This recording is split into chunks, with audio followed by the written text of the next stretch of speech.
Hello, sociologists. Welcome to Community Lesson 11. It is our second last one. Yay. So, our learning goals for today, we have two. You're going to know how politics can affect communities. Don't mistake affect and effect. Affect is the verb, effect is the noun. And you're going to be able to evaluate. Really important skill to develop for some of those harder questions that you're going to come across. Evaluation, it's all about judgment. Who doesn't love to judge? Okay, the effect of political changes. So, the effect of political changes, what I'm talking about here, are based, and by political changes I mean government policy, laws, and how those laws are applied. Yeah, how those laws are applied is a really big, important thing, because just because something is a law, it doesn't necessarily mean it doesn't happen. How well are those laws being applied? It's illegal to discriminate against people based on their race in Australia, and yet it still happens. So now it's important to remember that communities themselves also have their own politics. So when we talk about politics, yes, the general meaning of politics is the politics of the powerful, so the government, but communities themselves also have politics within their smaller communities. People like community members, local groups, business, they've all got their own agenda, they've all got their own power, and they want to use it, and that, my friend, is politics. Individuals have influence over politics. How do they have influence over politics, I hear you say? In these ways. They can fundraise, so they can raise money for certain causes, which are often political. They can volunteer. That's working for free, people. It's the number one way to increase your well-being is to volunteer. Heaps of data to back that one up, so do it. Also, by lobbying politicians. Lobbying is a fancy word for nagging. Yeah, there's a lot of professional lobbyists. So like big industries like the mining industry pay for people to live and work in Canberra and just to constantly try and persuade politicians to pass mining-friendly laws. And by contacting the media about an issue that they might have an interest in, or by running a campaign, or by protesting. That's one that's been happening recently. So we've got 3 levels of government in Australia. The lowest level is your local council, so that would be Hume for this area. Then you got state government. Obviously, Melbourne has the capital of Victoria, and then you got the federal parliament, which is in Canberra. So when we're talking about political change, it could come from, and when we're talking about government policy, there's 3 levels of government there. But they've all got different responsibilities. So the local government deals with waste and all that sort of carry on. The state government deals with police, transport, health, education. And the federal government deals with all of that external type stuff. Now, it's a little bit more muddy than that in Australia because private schools, so independent and Catholic schools, also are partially run by the federal government, just to make it all a bit more confusing for you. So when you think about government policy, depending on what area of policy, it's dealt with by a different level of government. Here is a really quick summary of the structure of the federal government. Right, so Australia's constitution underlies this, and there's for those of you who've done legal or philosophy, you'll know that there are the separation of powers. The legislative power, that's the people that pass the laws. The executive power, that's the people that do stuff. And the judicial power, they're the people who interpret the laws made by the legislative power. Obviously, the judicial power is pretty straightforward. It's just the courts.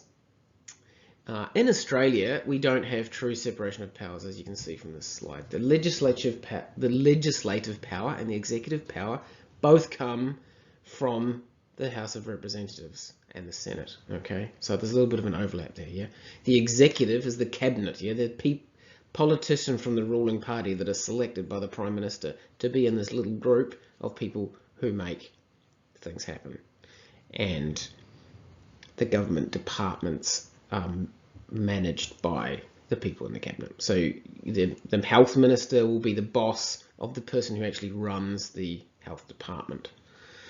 Yippee! Right, we're going to look at a mini case study here. A new suburb that was set up called Salandra Rise in the southeast suburbs of Melbourne, I believe. Remember, it's really important to have a wide breadth of examples when you're giving answers to responses. So here's me increasing your breadth of knowledge. Okay, now the question is, in new suburbs, should the government build services in at the start or wait until lots of people move in? So should there just be heaps and heaps of houses and then you go, oh yeah, we need a medical centre, oh yeah, we needed a bus stop later on, or should they build all those things first at the same time as the houses and then people move in? So there was a little bit of research done around this. Salandra Rise decided that they would build the services in at the start and see if it made a difference, see if it made a positive improvement to wellbeing.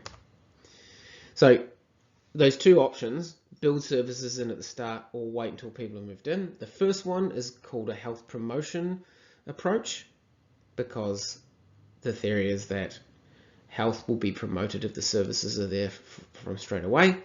And the second one is called the economic rationalist point of view because it's waiting until it's economically viable, until there's enough people there to be able to afford to have all these services. Big life changes, like moving your house, provide opportunity to improve the healthiness of your lifestyle. So if you're moving to a new place, turn over a new leaf, you could be more healthy when you're there. So, for example, you could take up walking or cycling in the new place that you move to. However, as you'll learn if you live in the local area of the school that this video is for, many new suburbs don't have good infrastructure and so are car dependent. If you look at the growth corridor in Melbourne, all the far northern suburbs that are growing really, really quickly, there's just heaps of houses and very little infrastructure. So people have to drive to go anywhere. You can't walk to a cafe, you can't walk to a park, you've got to drive there. And driving obviously is bad for health because people don't do any walking. The health promotion strategy is better because it produces healthier communities. And the idea there is that if the community is healthier, then you reduce your costs you reduce healthcare costs. So while we're saying, in the first slide there, in the first dot point, it says health promotion versus economic rationalism. However, that last dot point would suggest actually the health promotion strategy, if it makes people healthier, it's going to save money in the long run because you're not going to have to spend money on health costs for people being obese because maybe they had put parks in the new suburbs straight away and people went out there and played and remained healthy. This is Salandra Rise right here. So this is a picture of them before they had actually built it all in. This is just like what they thought it would look like. So see, they've got the community hub, the childcare, and heaps of parks and schools before people moved into the houses. That was the experiment that they did here. Here's some playing on one of those parks. Nice.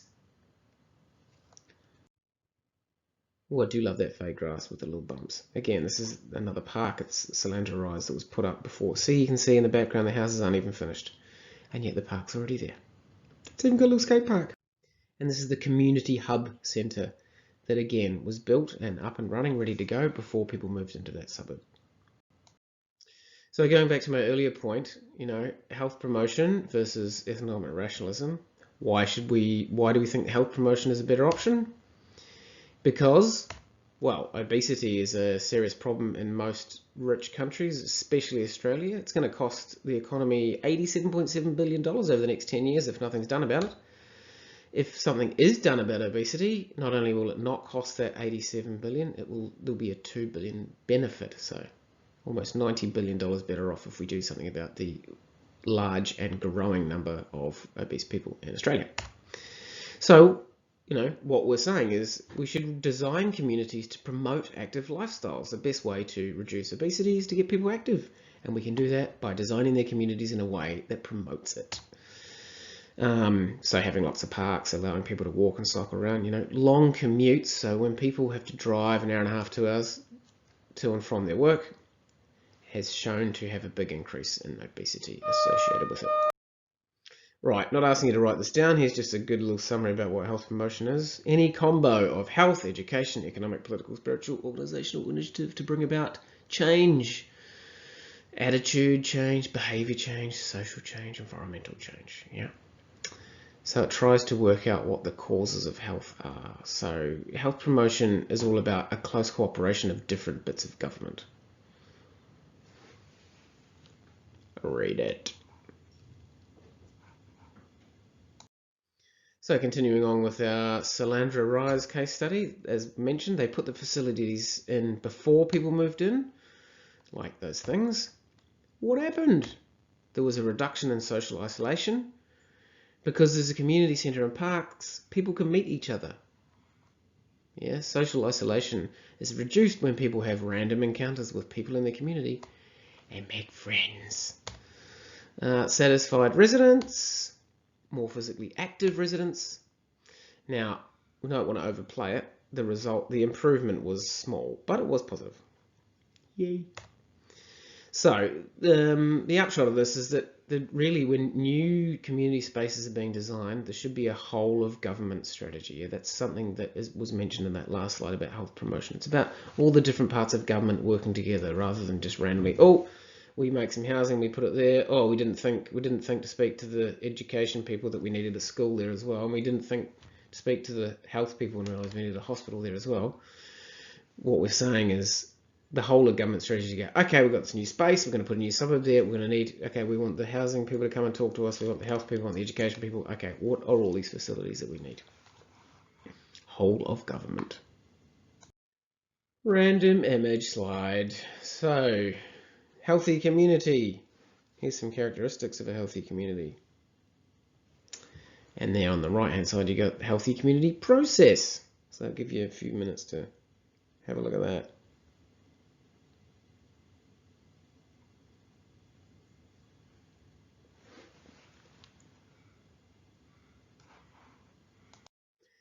Okay, your activity today, you're going to fill out this table. You're going to copy and complete this little sucker.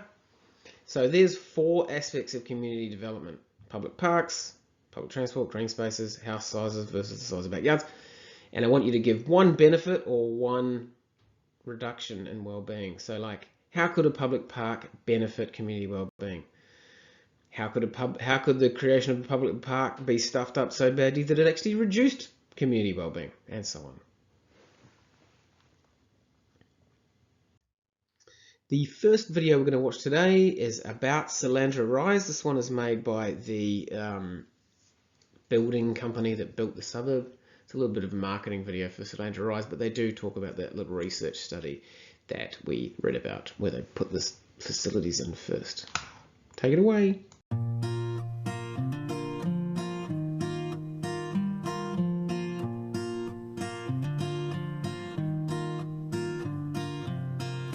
Salandra Rise is a unique and innovative community in Melbourne Southeast that is set to become one of Victoria's most livable places.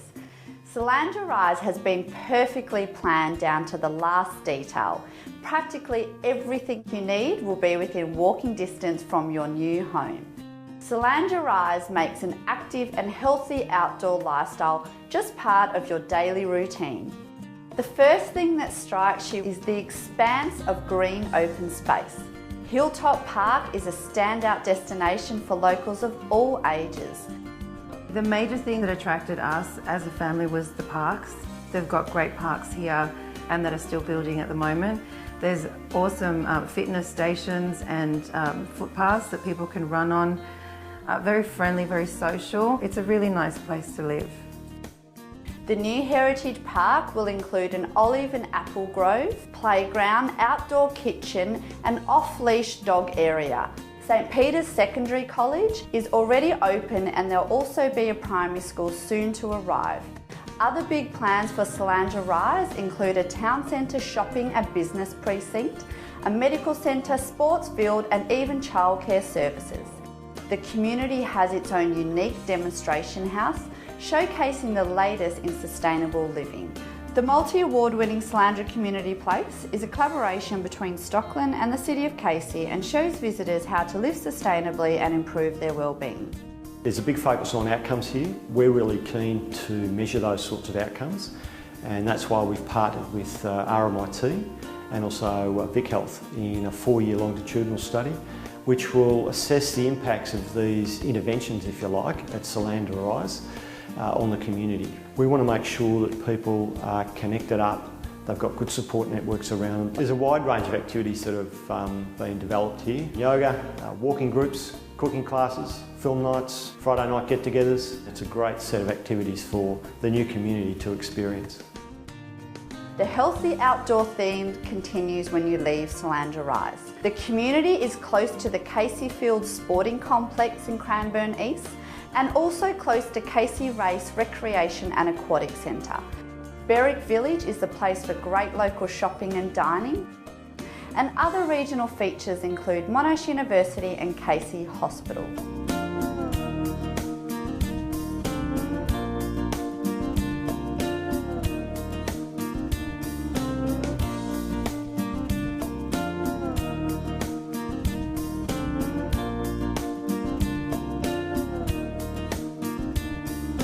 Solander Rise is simply a new and better way to live.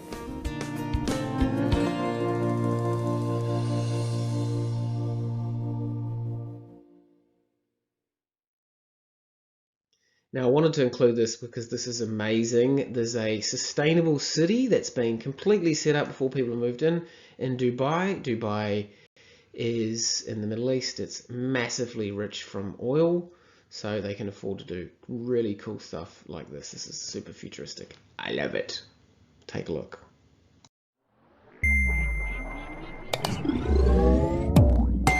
Hello and welcome to Fully Charged. My name's Robert Llewellyn. This is a series about the future of energy and transport, electric cars, all kinds of cool stuff like this. And today I've just come along to see this normal town, just another town in Dubai, in the United Arab Emirates. And I don't know, it's very nice. It's very quiet, as you can tell. Not a lot of traffic. In fact, none. In fact, it's amazing. This is the sustainable city.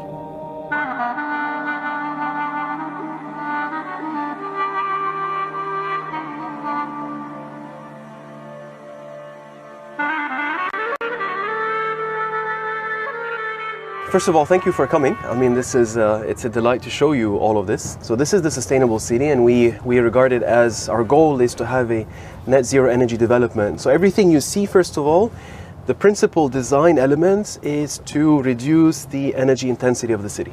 And so if you notice as we drive through those streets, the orientation of the villas, these villas, they benefit from the shade. We decided to design and to orient all the villas towards the north. So all these villas are north orienting, which means they get a lot of shade and we avoid the sun. Right. And that is so important in this part of the world because otherwise your air conditioning cost is going to go up through the roof, and that's not good for carbon and carbon emissions. Yeah. We also have UV reflective paint, which means you deflect a lot of sunlight and you reduce the thermal heat gain. Right. The windows also have tremendous thermal values, and the roof as well. It's such an attractive place to live. I mean, we're now going past these beautiful ponds. Yeah, these are the water features. Right. This is actually grey water, and this comes out of our wash basin. This is water from the showers and the washing machine, and we actually treat it. We separate the water which enters the city into two streams. So we have black water and grey water. Right. So what you just saw is the grey water that is treated, and we treat it here in-site or on-site in the community. And you will see that in a bit. And then we pump it up through that stream, and we have these storage ponds. And all along this farm, we're now driving through the farm, which runs the length of the city. Yeah. We tap into the grey water system to irrigate the landscape. And we also use the grey water to keep these pads, if you can see those streaks, those streak marks, those pads, we keep them moist with treated grey water, and those are pads that we utilize to cool the biodomes. Right. So they actually provide fresh air into the biodomes, and we're going to enter one of those and see what's inside. Wow.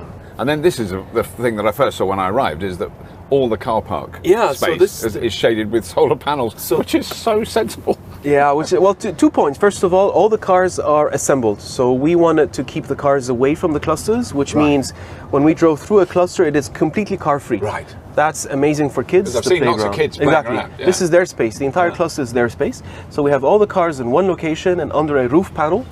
And so we have in the city, we actually have 10 megawatt peak installed. Let me put that into perspective. Wow. That's 40,000 panels, PV panels.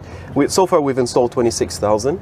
And of those 10 megawatt, 3 megawatt come from the parking areas. Wow. So that's a lot of electricity. Yes. So we can produce 10 megawatt hour of electrical energy, solar energy per day. Wow. And this feeds into the grid. Yeah. This feeds into the grid because we are grid connected. And then we tap from the grid, you know, we take it back to supply energy in different sections of the city. Right. All the services, the cooling pads, the farm, the street lights, the water features, all of that is actually utilizing electricity from the car parks. Right, yeah. So there is one community pool, and this has always been a contentious point about sustainability, but you know, we've designed in such a way, first of all, this is a closed system, so the water is filtered, and we just top it up, replenish it because of evaporation during the summer, and we have a very environmentally friendly treatment system as well installed. But it's also clearly very popular. There's always And it's a lot very of kids in it. popular. I mean, you know, living in Dubai without a pool, at least one pool is a bit difficult. It's become expected. Because it's such beautiful weather here today when we're in January. You know, so I have been in this area before in the midsummer, and I know that it is extremely hot. So it can get, exactly. So now the weather is beautiful. We're at 25 degrees Celsius. If you come back in 4 months, it's going to be 45. Yes. So then the story is different. Yeah. So the water that you see here, this water streaming down, this is grey water, treated, and we have a little bit of slope. So we utilize the slope to have that movement of and water. is it cleaned as it's? So it's treated. It is, first of all, it is treated, and then we improve the treatment. If you notice these grass, this is papyrus. Right. That's what they had in Egypt, right, to make paper, for example. And those are called biofilters. So we planted those, and they're actually soaked down in the water, and they biofilter the water as well because there's a lot of nutrient uptake. Yeah. So they improve the water quality even more. The trees that you see now, the landscape here is only 2 years old. So what you see is only 2 years old. So we've tried to balance between the amenity and the utility value of a landscape. We don't just want beautiful trees and landscapes and shrubs. We also want to have trees that are going to bring something back to us. So the date palms, these we pollinate in the spring, and then we're going to harvest. We harvest the dates in August. And then the trees scattered along the farm, we have avocado, papaya, pomegranates, mulberry, fig trees. So those are spread, and they will benefit from the shade of the palm trees. And all of that is actually irrigated with treated sewage effluent. So these pipes that you're going to see everywhere, this is actually treated sewage effluent. And so right here on our left now, what you're going to see are the buggies, is the grey water treatment plant. So it's underground, and you know, it's just next to the villas, so people are not offended by it. No odors whatsoever. That's the water that we treat. Lovely plants. I can't smell anything else. Yeah. That's the water that we treat, and then we store it in the lake, and then we pump it up, and then it trickles down again, and we tap from the lake for irrigation purposes. We have recycling stations spread throughout the city. So we have a ratio. We actually have 9 of these for every 90 villas. So this is the farming that we try to have for the cooler climate. So for about 6 months of the year, we can grow food outside. And this is actually managed by the community, by residents.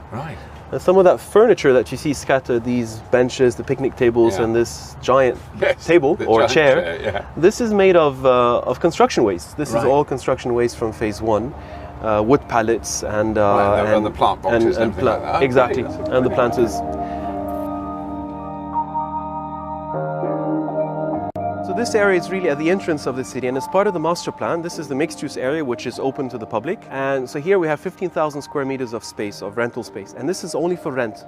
And the idea behind it is that this is going to generate rental revenue, and a portion of the rental revenue is going to pay all the service fees and the maintenance fees in the city. So we have promised all the residents in the community that they will pay 0 service fees and 0 maintenance fees.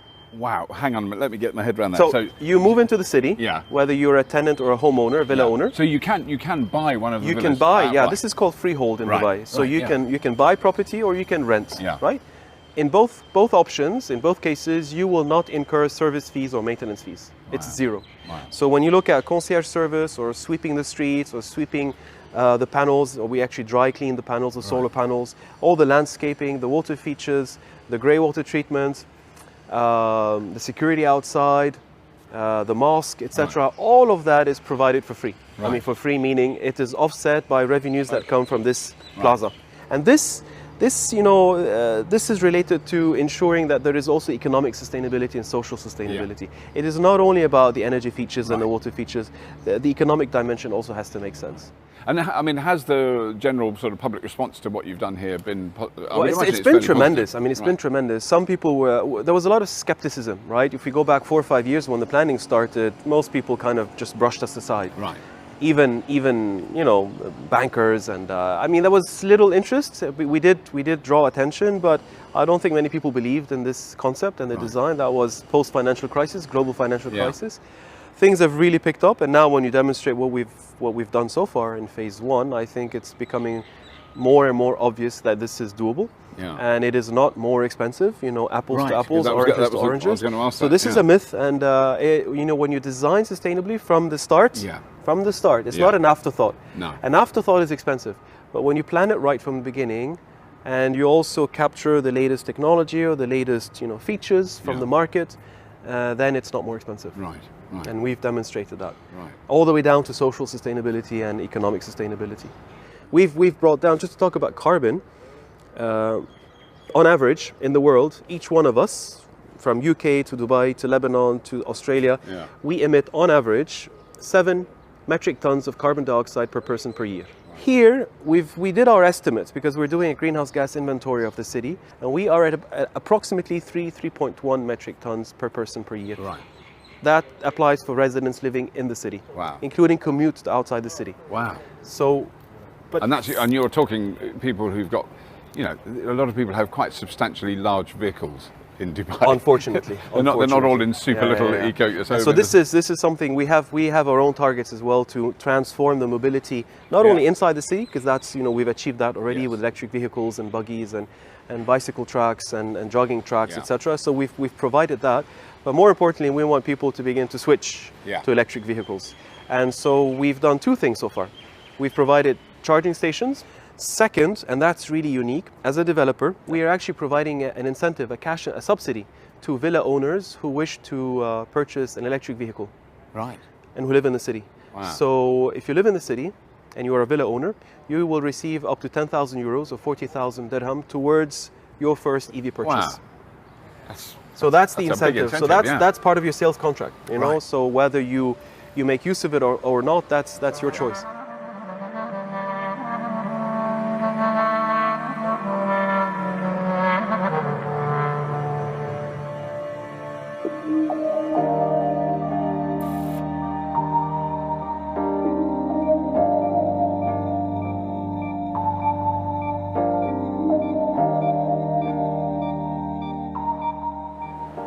This is amazing.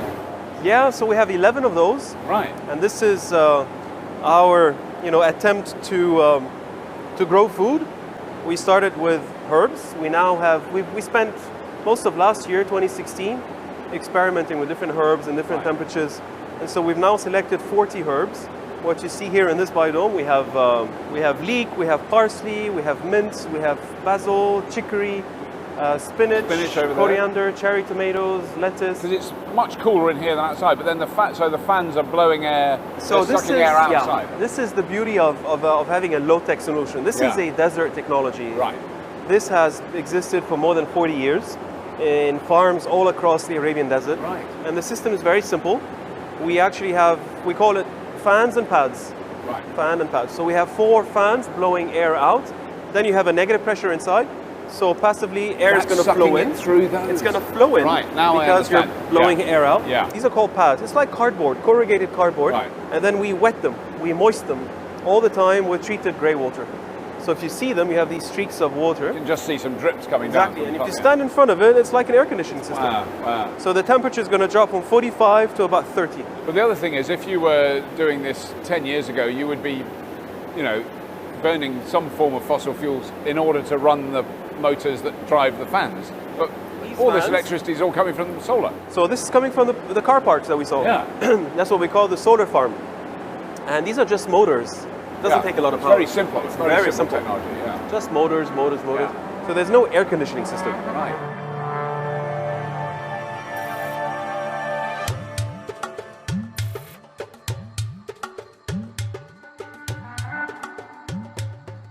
I think that's my argument really for the British property development sector, that I want to watch this, is pull your finger out, guys, because there's a huge amount of this technology could be used in the UK. It's not all everywhere. sunshine. I mean, every country has its exactly opportunities. Yeah. I mean, there are things you can do in the UK that we cannot do in Dubai, and vice versa. So, but it is about, you know, being future ready. That's what we say. We want to be future ready, meaning the climate is changing, things are getting more difficult, and we all have this responsibility to bring down our footprint. And so we try to personalize the problems and the solutions here, you know, by getting everybody involved. And then presumably, like even in summer at night, actually, well, it gets colder at night than you expect, doesn't it? Yeah. So, but I mean, you could have a meal up here in the early evening when it wasn't quite so. Well, we boiling can hot. use this space. You can use this space for about 8 months, but then you have 4 months you don't want to be outdoors. Right, it's just too hot. Yeah. That would be mid-June through mid-September. Right. It's you know, upper mid-40s, lower to mid-40s, and then it's humid as well towards the end of the summer. But otherwise, you know, 8 months. And so if you notice, a feature we have here is that, you know, we tend to associate panels, solar panels, with this, you know, put it over the garage. I don't want to see it. It's unsightly.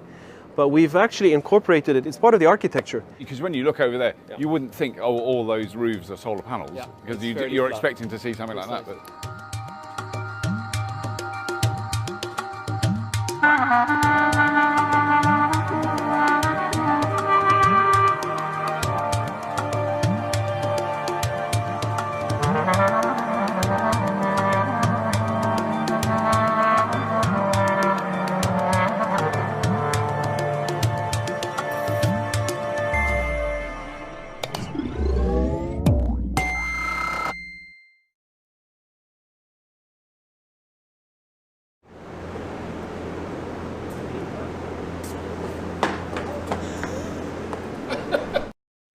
Reflection activity today, we're going to do a CSI. So the topic is community development. I want you to, when you think community development, what colour do you think of? Give me a symbol for community development and an image. Give me a little quick sketch. Get your art pens out. Yeah. It's the moment you've all been waiting for, homework time. So read those 4 pages. And you can do a practice response. So in my class, you're going to put this on our shared OneNote. So you can spend a bit of time planning, but I only want you to spend 15 minutes writing. Yeah, because it's how much you'll get in the exam. Let's make that practice realistic. Okay, here's the question. Evaluate the extent to which different levels of government can positively influence the physical development of a community. So evaluation is about weighing up the pros and cons and then making a judgment call that's backed up with something. Yeah. So the different levels of government, we're talking about local government, state government, federal government, the extent to which those 3 governments can positively influence the physical development of a community. So you're going to need to talk about all of the levels and how much they can influence the community. So you're saying, yes, that can influence it heaps. No, that's got no relationship to it at all. You're probably going to find that the more local governments have more of an opportunity to influence the physical development of a community. Anyway, with an evaluation, a good balanced evaluation will have pros and cons, but then at the end you do need to make a judgment call as to the extent to which government can positively influence the community. Cool! Thank you so much for taking part in this lesson, and do not ever forget to keep it real.